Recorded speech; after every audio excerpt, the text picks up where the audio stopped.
निकायमा वा 1149 फोन गर्ने। आपतकालीन सूचनाका लागि रेडियो सुन्ने वा अन्य सञ्चार माध्यमहरू नियमित सुन्ने र हेर्ने। विपदबारे चासो राखौं, यसबाट हुने क्षति कम गरौं। वर्ल्ड भिजन इन्टरनेसनल नेपाल र CIN। समान रूपले सम्मान हुने, समान रूपले अवसरहरू प्राप्त हुने, समान रूपले प्रगतिका सम्भावनाहरू देख्ने हुनु पर्यो। नेपाल हामी सबै नेपालीको साझा नेपाल। हामी मधेसी पहाडमा बस्छौँ भने हामी पहाडी भयौँ, पहाडी मधेसमा बस्छौँ भने मधेसी भयो। हामी जति बढी भाषा, जति बढी संस्कृतिका मान्छेहरू एकै ठाउँमा भयौँ, त्यति नै हाम्रो विकास हुन्छ। हिजो जस्तो एउटा दल, एउटा राजा, एउटा भाषा नै एकताको आधार हुनुपर्छ भन्ने छैन। भावनात्मक एकता नै हामीले खोजेको हो। हामी नेपालीहरू बीच एकता, समावेशीकरण र सद्भाव विस्तारका लागि रेडियो कार्यक्रम साझा नेपाल हरेक शनिबार बिहान 7:30 बजेदेखि आधा घण्टा तपाईँको घर छेउको सामुदायिक रेडियोबाट सुन्न नबिर्सिनुहोला। कार्यक्रम साझा नेपाल।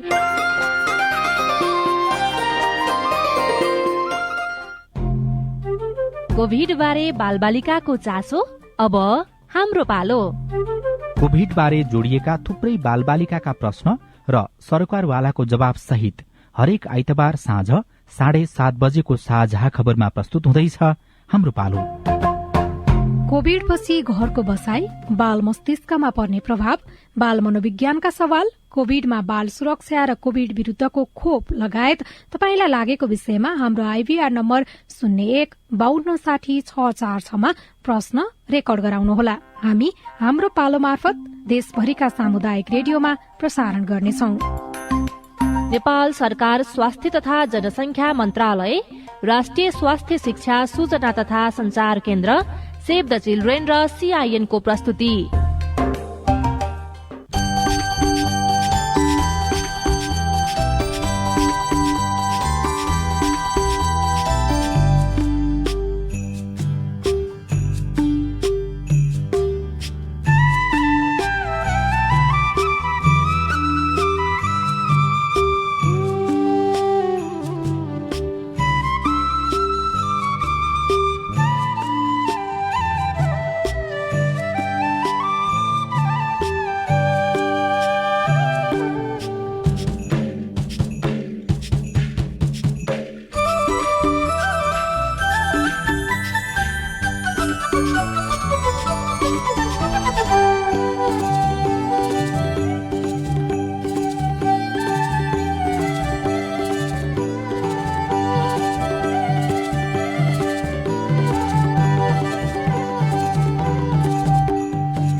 सामाजिक रूपान्तरणका लागि यो हो सामुदायिक सूचना नेटवर्क CIN। अहिले बिहानको 6 बजेको छ। सामुदायिक सूचना नेटवर्क CIN बाट अब प्रसारण हुँदैछ साझा खबर।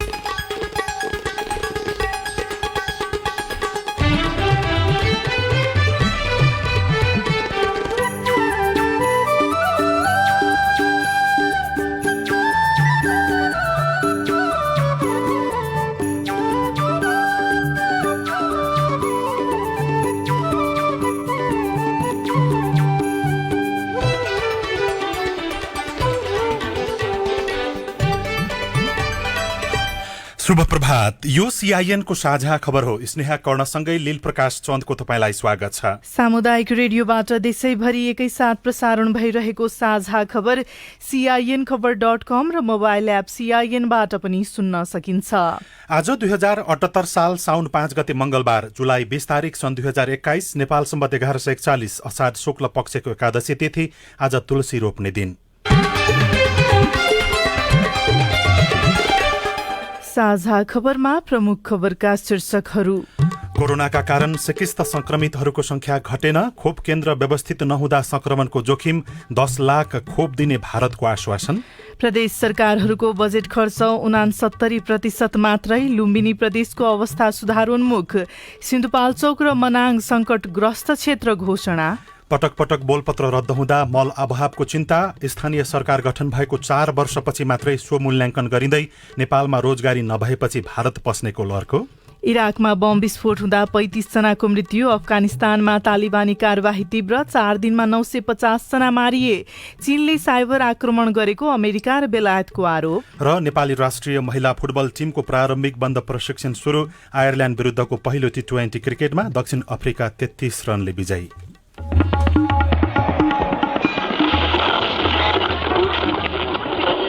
सयौं रेडियो, हजारौं रेडियो कर्मी र करोडौं नेपालीको माझमा यो हो सामुदायिक सूचना नेटवर्क CIN।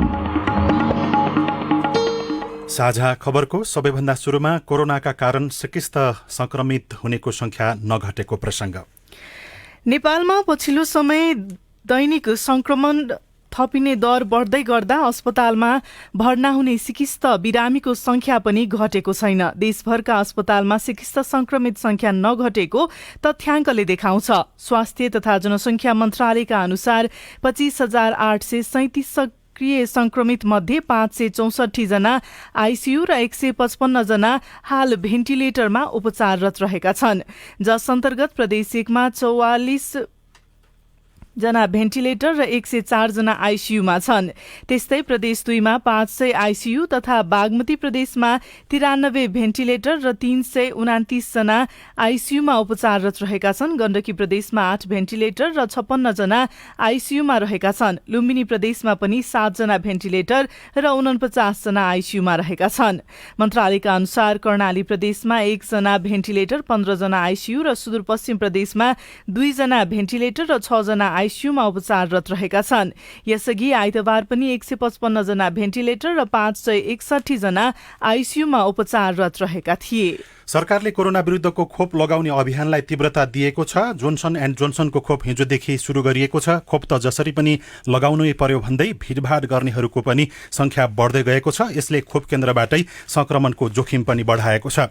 नेपालले किनेको 10 लाख खोप छिट्टै दिने भारतीय प्रधानमन्त्री नरेन्द्र मोदीले आश्वासन दिनुभएको छ। प्रधानमन्त्री मोदीले हिजो नेपालले खरिद गरेको कोभिसिल्ड उपलब्ध गराउने वचन दिनुभएको हो। प्रधानमन्त्री तथा परराष्ट्र मन्त्री शेरबहादुर देउवाले हिजो ट्विटर मार्फत यो कुराको जानकारी दिनुभएको छ। दुई प्रधानमन्त्रीको बीचमा टेलिफोन वार्तामा अब छिट्टै कोभिसिल्ड खोप दिने सुनिश्चित भएको पनि उहाँले उल्लेख गर्नुभएको छ। प्रधानमन्त्री देउवाका प्रेस निजी सचिव भानु देउवाले गत फागुनमा नेपालले खरिद गरेको 10 लाख कोभिसिल्ड खोप दिने वचन भारतले दिएको उल्लेख गर्नुभयो। यसैबीच नेपालमा भित्रिएको कोभिसिल्ड खोपको लगभग 3 लाख डोज कहाँ प्रयोग भयो भन्ने तथ्याङ्क स्वास्थ्य मन्त्रालयसँग नरहेको पाइएको छ। नेपाललाई प्राप्त कुल कोभिसिल्ड डोज र हालसम्म प्रयोग भएको उक्त खोपको संख्या बीचको फरक हेर्दा यस्तो देखिएको हो।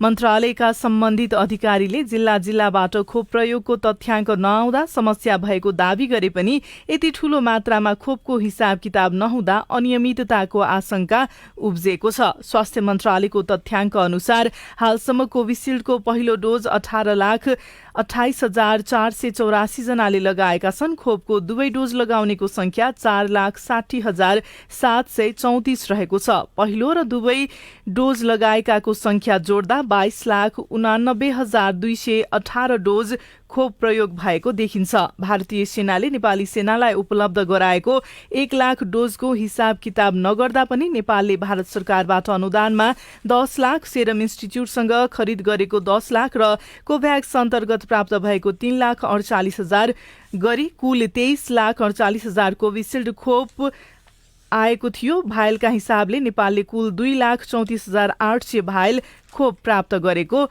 देखिएको छ। अब प्रदेशहरूको बजेट खर्चको पछिल्लो अवस्थाको विवरण। प्रदेश सरकारले आर्थिक वर्ष 2077-78 67.1% मात्रै बजेट खर्च गरेको पाइएको छ। चालुतर्फ 67.5% खर्च भएको छ भने पुँजीगततर्फ 70.7% खर्च भएको छ। महालेखा नियन्त्रकको कार्यालयले यो जानकारी दिएको हो। प्रदेश 1 सरकारले आफ्नो समग्र बजेटको 64.7% र प्रदेश 2 ले 65% खर्च गरेको पाइएको छ। बागमती प्रदेश सरकारले भने 70% खर्च गरेको बागमती प्रदेश लेखा नियन्त्रक कार्यालयका नियन्त्रक हरिप्रसाद उपाध्यायले सीआईएनसँग बताउनुभयो। गण्डकी प्रदेश सरकारले चालु खर्च भन्दा पुँजीगत खर्च बढी गरेको गण्डकी प्रदेशको आर्थिक मामिला तथा योजना मन्त्रालयका प्रवक्ता रमेश शर्माले बताउनुभयो। कोरोनाले गर्दा विभिन्न किसिमका तालिम गोष्ठी सेमिनारहरू चाहिँ भौतिक रूपमा सञ्चालन हुन सकेन। यसलाई भर्चुअल माध्यमबाट गरियो केही कार्यक्रम, त्यसले गर्दा खर्चमा व्यापक कटौती भयो होइन। त्यस्तो ठुलो खर्च डिमान्ड गर्ने कार्यक्रममा पनि हामीले थोरै खर्चमा चाहिँ त्यो कार्यक्रम सम्पन्न गरियो। यो प्रदेशको प्रस्तुति पनि त्यो जति हाम्रो दरबन्दी थियो दरबन्दी अनुसार प्रस्तुति हुन सकेको छैन। अन्य प्रदेश भन्दा लुम्बिनी प्रदेश सरकारको खर्च दर राम्रो देखिएको छ। लुम्बिनी सरकारले आफ्नो सम्पूर्ण बजेटको 82.41% बजेट खर्च गरेको आर्थिक मामिला तथा योजना मन्त्रालयका प्रवक्ता धर्म अर्याल बेलबासीले जानकारी दिनुभयो।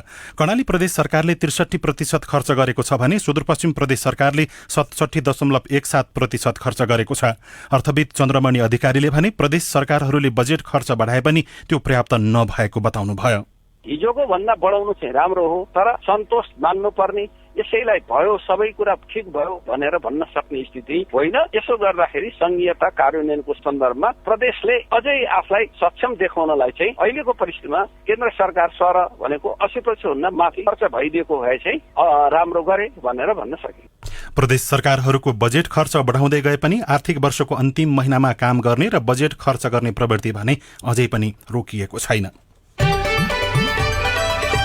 सरकारले बाढी तथा पहिरोबाट बढी प्रभावित सिन्धुपाल्चोक र मनाङलाई विपद संकटग्रस्त घोषणा गरेको छ।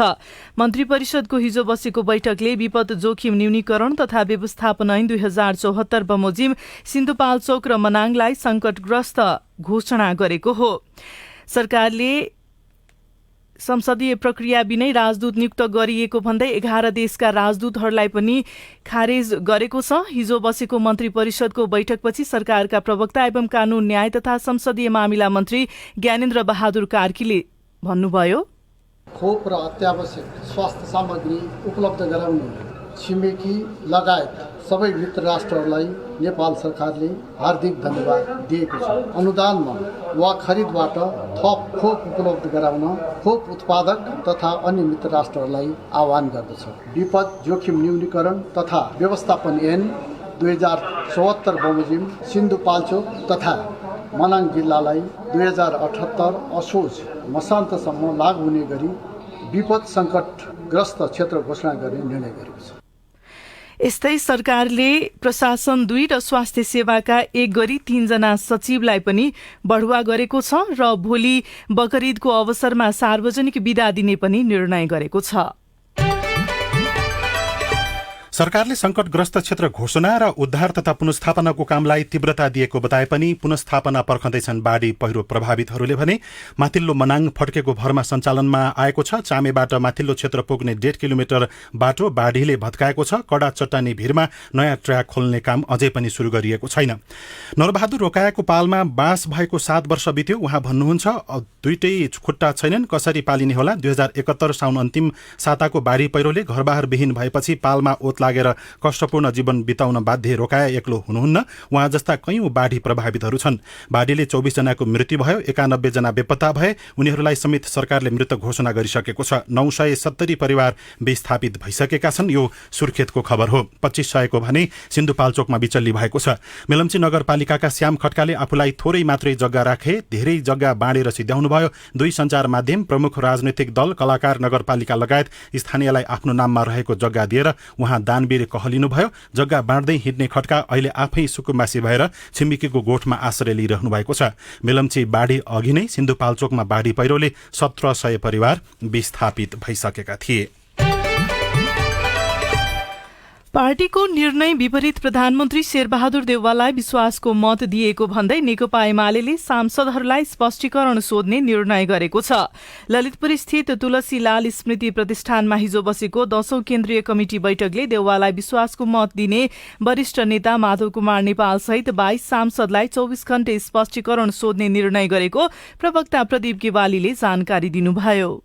पार्टी निर्णयको अवज्ञा गर्दै फ्लोर क्रस गर्ने, शेरबहादुर देउवालाई विश्वासको मत दिने जुन काम गर्नुभयो, पार्टी अनुशासनको दृष्टिले, कम्युनिस्ट आन्दोलनको आदर्शको दृष्टिले, जनताको भावनाको दृष्टिले सर्वथा अनुचित, अनुशासनहीन र गलत काम भएकोले ती 22 जना सांसदहरूसँग स्पष्टीकरण माग गर्ने निर्णय भएको छ। सीआईएनसँग कुराकानी गर्दै नेपाल पक्षका नेता मेटमणि चौधरीले भने आफूहरूले स्पष्टीकरण नदिने बताउनुभयो। हामीले स्पष्टीकरण पनि दिँदैनौँ, जवाब दिँदैनौँ। किन दिँदैनौँ भने नेपालको संविधानको 76 को 5 मा प्रधानमन्त्री हुनको लागि स्वतन्त्र व्यक्ति भए पनि हुन्छ भनेपछि सर्वोच्चले के गरेछ भने सांसदहरू पनि स्वतन्त्र हुन्छन्। रिट लाग्दैन, केन्द्रीय कमिटिको निर्णय लागू हुँदैन। संवैधानिक रूपमा, कानुनी रूपमा, सर्वोच्चको फैसलाको रूपमा यो पुरै बेल खानेन। त्यसैले ओलीको जुन स्पष्टीकरणको जुन अल्टिमेटम छ यसले कुनै अर्थ राख्दैन। पार्टीभित्र देखिएको विवाद समाधानका लागि 10 बुँदे सहमति भएको भए पनि सहमति कार्यान्वयन नगरेको भन्दै ओली पक्ष रुष्ट बनेको छ।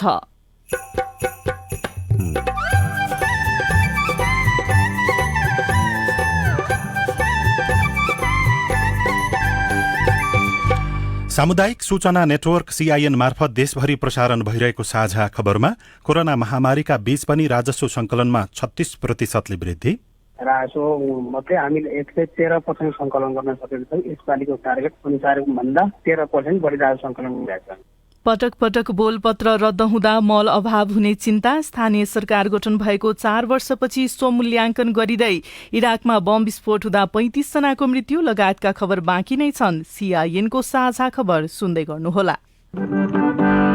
अपनाऊ है सुरक्षा बनी होशियारी, विपद प्रकोपको गर्दै पूर्व तयारी, बाढी पहिरो भूकम्प र आँधी बेहरी, गर्छ विनाश गाउँ सहर केही नहेरी, बनौ सजग चेतनशील अपनाई होशियारी, प्रकोपबाट बच्न सुरु गरौँ पूर्व तयारी।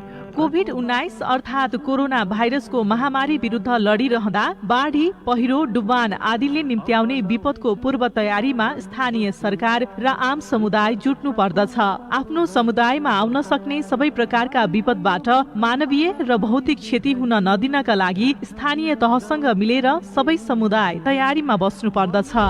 युरोपियन युनियनको आर्थिक सहयोगमा VSO, अकुराब, FSCN र आयोनद्वारा सञ्चालित प्रयास परियोजना। शरीर हुन्छ अङ्ग भङ्ग जसले तेजाब छर्छ, ती व्यक्तिले कानुनका दण्ड भोग्नै पर्छ। तेजाब हानि शरीरका संवेदनशील अङ्ग, क्षति नष्ट गरी जसले पार्छ अङ्ग भङ्ग। 20 वर्ष जेल 10 लाख क्षतिपूर्ति भर्छ। तेजाब हानि जसले मानवीय क्षति गर्छ, तेजाबको कारणबाट पीडितको ज्यान गए, पीडकालाई हुन्छ ज्यान मारेको सजाय। कसुरदारलाई कारबाही पक्का पक्की हुन्छ, घटना हुन साथै पहिले उजुर गर्नु पर्छ। कसुरदार उम्क्यो भने झन् विनाश गर्छ, तेजाब हान्ने अपराधीलाई दण्ड दिनै पर्छ। युएन ओडिसीको सहकार्यमा महान्यायाधिवक्ताको कार्यालय। सामाजिक रूपान्तरणका लागि यो हो सामुदायिक सूचना नेटवर्क CIN। तपाईँ अहिले देशभरिका सामुदायिक रेडियो CIN खबर.com र मोबाइल एप CIN-बाट एकैसाथ साझा खबर सुन्दै हुनुहुन्छ। अब बाँकी खबर। स्थानीय सरकार गठन भएको 4 वर्षपछि स्वमूल्याङ्कन गर्न थालेका छन्। स्थानीय तहको कार्य प्रक्रिया र उपलब्धिहरूको बारेमा लेखाजोखा गरी सबल र दुर्बल पक्षको पहिचान गर्न, विकास तथा सुशासनमा रहेका कमी कमजोरीको जानकारी लिन संघीय मामिला तथा सामान्य प्रशासन मन्त्रालयले स्थानीय सरकारलाई स्वमूल्याङ्कन कार्य गर्न निर्देशन दिएको हो।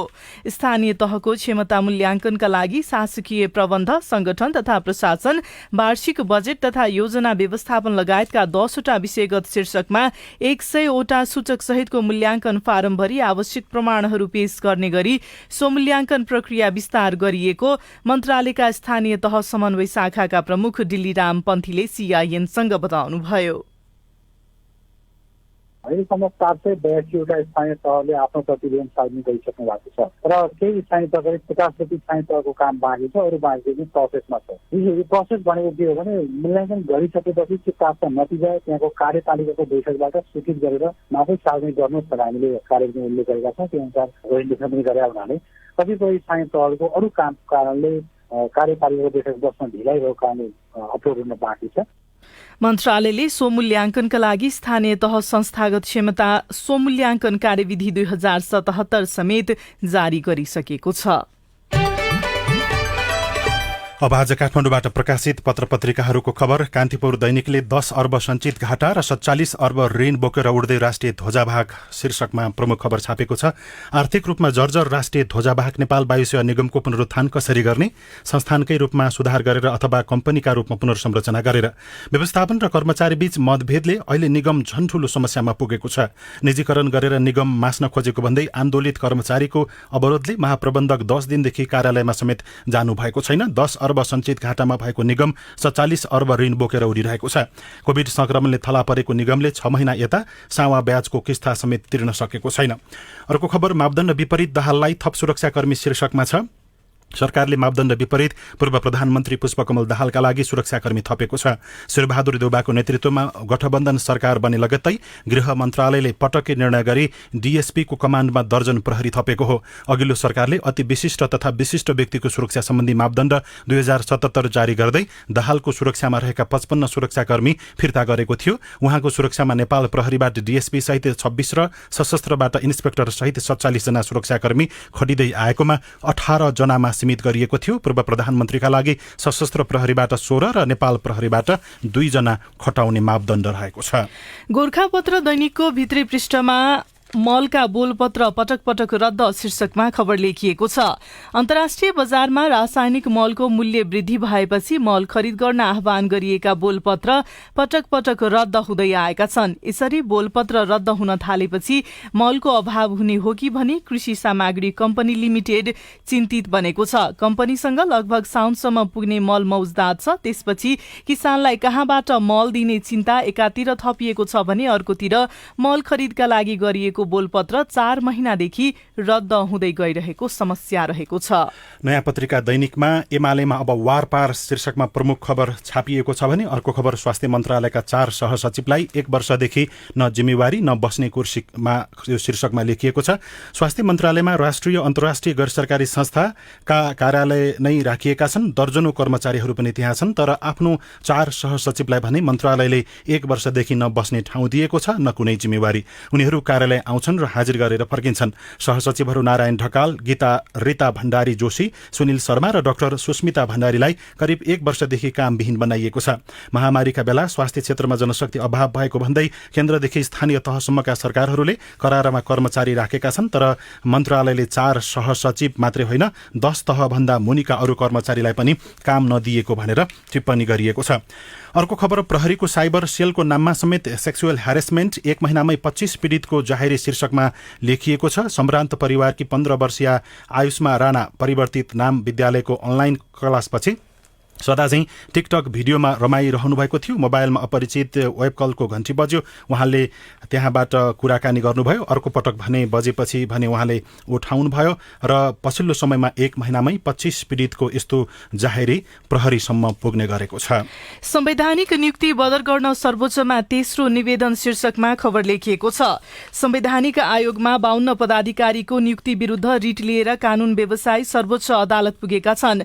संसदीय सुनवाई बिना 2 पटक भएको संवैधानिक आयोगका पदाधिकारीको नियुक्ति विरुद्ध रिट लिएर अधिवक्ता ओम प्रकाश अर्याल सर्वोच्च पुग्नु भएको हो।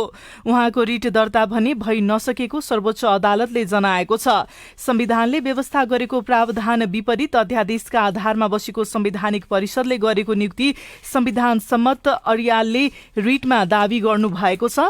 संवैधानिक नियुक्ति बदर गर्न सर्वोच्चमा यो तेस्रो निवेदन हो। नयाँ पत्रिका दैनिकको भित्री पन्नामा सरकार बिहिबार फेरियो, मजदुरी गर्न भारत जानेको भाग्य भने फेरिएन शीर्षकमा प्रमुख खबर छापिएको छ। प्रधानमन्त्री शेरबहादुर देउबा आइतबार प्रतिनिधि सभामा विश्वासको मत आर्जन गर्दै हुनुहुन्थ्यो। उहाँकै गृह जिल्ला डडेलधुरा परशुराम नगरपालिका 5 परी गाउँका हर्कबहादुर सिंह मजदुरीका लागि भारत जान झरीमा रुज्दै त्रिनगर नाकाबाट लाइनमा बसिरहनु भएको थियो। रोजगारीका लागि भारत जानेहरूको नाकामा घुइँचो देखिएको छ। कोरोना कालको 17 महिनामा 5,68,000 नेपाली मजदुरी खोज्दै भारत प्रवेश गरेका छन्। साझा खबरमा अब हेलो सीआईएन सुनिल राज भारतबाट। पदम केसी भिरकोट 8बाट। म मिलिट्री बेल्ट र माउन्टेन रोपको जानकार। मलाई एक सानो इन्डस्ट्रिज खोल्नको मन थियो। मसँग पैसा छैन, सरकारले केही अनुदान रकम उपलब्ध गराउँछ। तपाईको जिज्ञासा मेटाउँदै हुनुहुन्छ स्याङ्जाको भिरकोट नगरपालिकाका सूचना अधिकारी रामप्रसाद खनाल। पहिला त उहाँले कस्तो खालको इन्डस्ट्री खोल्ने हो, कति लागत लाग्ने हो, अनि त्यसमा चाहिँ लगानी चाहिँ उहाँले कति गर्ने हो र नगरपालिकासँग पहिला चाहिँ उहाँले एउटा निवेदन चाहिँ पेश गर्नु पर्यो। नगर प्रमुखलाई सम्बोधन गरेर निवेदन चाहिँ पेश गरेपछि अनि हाम्रो यहाँ चाहिँ लघु उद्यम विकास कार्यक्रम मेडेपा भन्ने चाहिँ एउटा कार्यक्रम पनि सञ्चालन भएको छ। त्यो कार्यक्रमभित्र राखेर हामीले चाहिँ सम्बोधन गर्न सक्ने भए पनि त्यसलाई चाहिँ सम्बोधन गर्छौँ। प्रपोजल पेश गरेपछि प्रपोजल माथि हाम्रो कार्यपालिकामा चाहिँ छलफल हुन्छ। छलफल भएपछि अनि त्यसलाई चाहिँ हामी सम्बोधन गर्न सक्छौँ सक्दैनौँ, केही सहयोग गर्न सक्छौँ सक्दैनौँ। अब सहयोग फेरि आर्थिक मात्रै हो कि प्राविधिक पनि हो कि त्यो सबै पहिला उहाँले चाहिँ प्रपोजल पेश गर्नु पर्यो नगरपालिकामा। अनि सुनसरीका विनिता चौधरी हाम्रो फेसबुक पेजमा लेख्नुहुन्छ कोरोना महामारीको तेस्रो लहर आउने भनेर सरकारले सबैलाई सचेत र सतर्क रहन बारम्बार आग्रह गर्दै आएको छ। तर पछिल्लो समय जिल्लामा जारी निषेधाज्ञा खुकुलो हुँदै गर्दा सर्वसाधारणले जनस्वास्थ्यका मापदण्ड पनि पालन गरेको देखिँदैन, जुन पक्कै पनि हाम्रो लागि खतरनाक हुन सक्छ। त्यसकारण जिम्मेवार बनौं, स्वस्थ रहौं। तपाईँ जुनसुकै बेला हाम्रो टेलिफोन नम्बर 01526066 मा फोन गरेर दिइएको निर्देशन अनुसार आफ्ना विचार, प्रतिक्रिया तथा प्रश्न रेकर्ड गराउन सक्नुहुनेछ। साझा खबरमा अब विदेशको खबर। अमेरिका, बेलायत र युरोपीय संघले चीनमाथि साइबर आक्रमणको आरोप लगाएका छन्। माइक्रोसफ्ट एक्सचेन्ज सर्भरमाथि गरिएको साइबर आक्रमणका कारण विश्वभरका 30,000 सर्भरहरू प्रभावित भएका थिए। बेलायत, अमेरिका र युरोपीय संघले चीनको मिनिस्ट्री अफ स्टेट सिक्योरिटीमाथि व्यापक जासुसी गतिविधि गरेको आरोप लगाएका हुन्। आफूमाथि लगाइएको आरोपलाई भने चीनले अस्वीकार गर्दै आएको छ। इराकमा भएको बम विस्फोटमा परि 35 जनाको मृत्यु भएको छ। 60 जनाभन्दा बढी घाइते भएका छन्। इराकको राजधानी बगदादको सदर शहरमा हिजो बकर ईदका लागि जम्मा भएका मानिसहरूको भिडलाई लक्षित गरी विस्फोट गराइएको अन्तर्राष्ट्रिय सञ्चार माध्यमहरूले उल्लेख गरेका छन्। र अफगानिस्तानमा भएको सुरक्षा कार्यवाहीमा परि कम्तीमा 950 भन्दा बढी तालिबान लडाकुहरू मारिएको खबर सार्वजनिक भएको छ। घटनाका कारण अरू 500 भन्दा बढी घाइते भएका सरकारी अधिकारीहरूले जानकारी दिएका छन्। यो विवरण पछिल्लो 4 दिनको भएको बताइएको छ। सुरक्षाकर्मी र तालिबान लडाकुहरूका बीचमा देशका 20 भन्दा बढी प्रान्त र शहरमा भिडन्त तथा हिंसात्मक घटना भएको जनाइएको छ। अब खेल खबर। नेपाली राष्ट्रिय महिला फुटबल टिमको प्रारम्भिक बन्द प्रशिक्षण सुरु भएको छ। अखिल नेपाल फुटबल संघ एल्फाले हिजोबाट टिमको प्रशिक्षण सुरु भएको जनाएको छ। एफसी महिला एसियन कप 2022 छनौटका लागि नेपालले तयारी सुरु गरेको हो। टोकियो ओलम्पिकमा सहभागिताका लागि पुगेका 4 जनामा कोरोना संक्रमण पुष्टि भएको छ। दक्षिण अफ्रिकाका 2 फुटबल खेलाडी, 1 जना प्रशिक्षक र 1 जना भिडियो विश्लेषकमा कोरोना भाइरसको संक्रमण देखिएको हो। ओलम्पिक सुरु हुन 3 दिन बाँकी रहँदा टोकियो पुगेका 6 खेलाडी सहित 59 जनामा कोरोना संक्रमण देखिएको छ र घरेलु टोली आयरल्याण्ड विरुद्धको पहिलो T20 क्रिकेटमा दक्षिण अफ्रिका 33 रनले विजयी भएको छ। नेपालभरिका 30 वटा भन्सार कार्यालयहरूको राजस्व संकलनको स्थिति सुधारिँदै। रेडियो रिपोर्ट, अरू खबर र कार्टुन पनि बाँकी नै छ। सीआईएनको साझा खबर सुन्दै गर्नुहोला।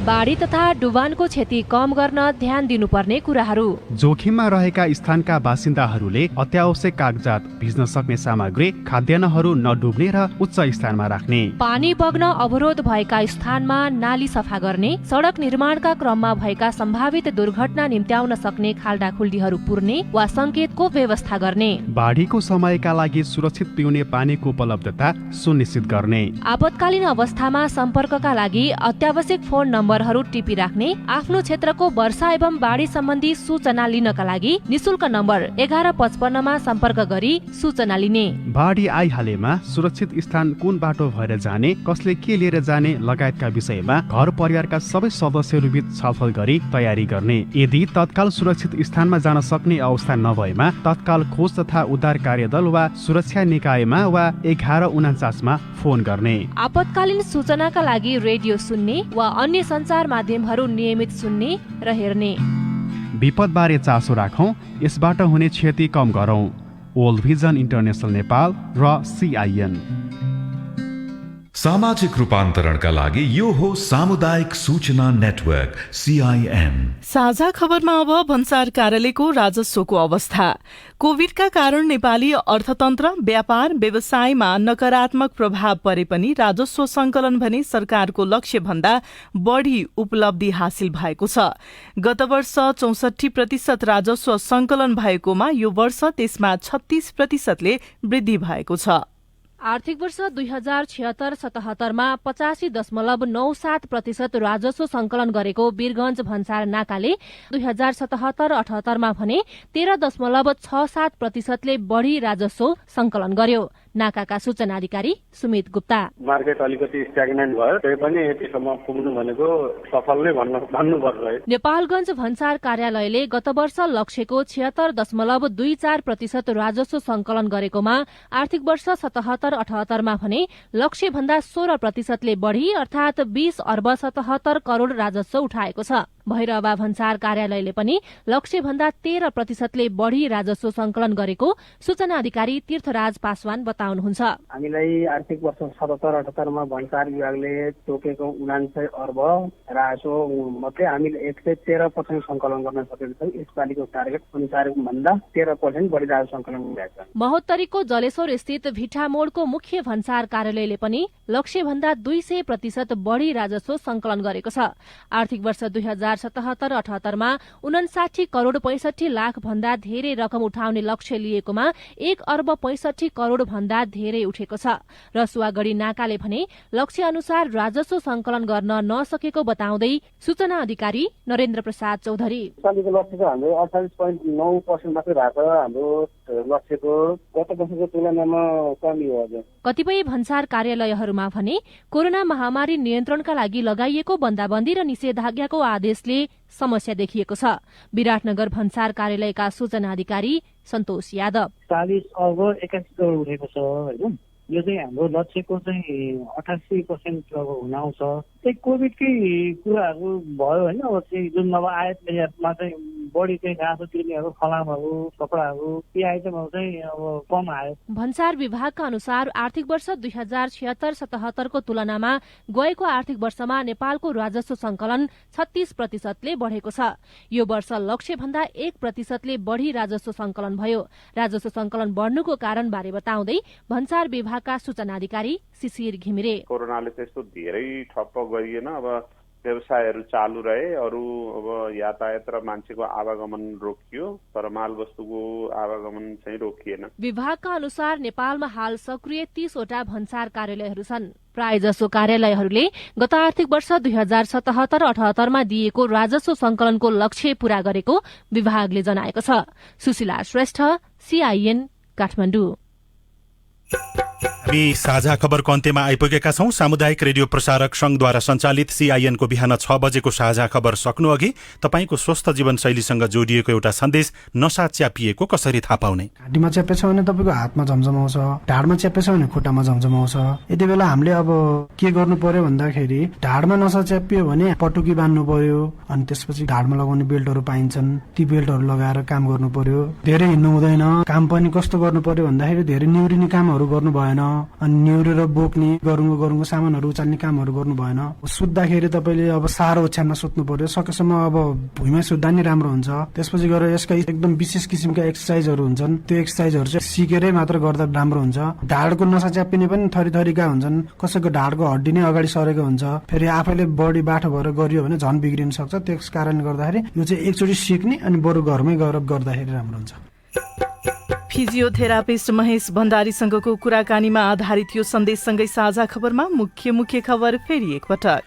कोरोनाका कारण सिकिस्त संक्रमित हुनेको संख्या घटेन, खोप केन्द्र व्यवस्थित नहुँदा संक्रमणको जोखिम, 10 लाख खोप दिने भारतको आश्वासन। प्रदेश सरकारहरूको बजेट खर्च 69% मात्रै, लुम्बिनी प्रदेशको अवस्था सुधारोन्मुख, सिन्धुपाल्चोक र मनाङ संकटग्रस्त क्षेत्र घोषणा। पटक पटक बोलपत्र रद्द हुँदा मल अभाव हुने चिन्ता, स्थानीय सरकार गठन भएको 4 वर्षपछि सो मूल्याङ्कन गरिँदै नेपालमा रोजगारी नभएपछि भारत पस्नेको लहरको। इराकमा बम विस्फोट हुँदा 35 जनाको मृत्यु, चीनले साइबर आक्रमण गरेको अमेरिका र बेलायतको आरोप। र नेपाली राष्ट्रिय महिला फुटबल टिमको प्रारम्भिक बन्द प्रशिक्षण सुरु।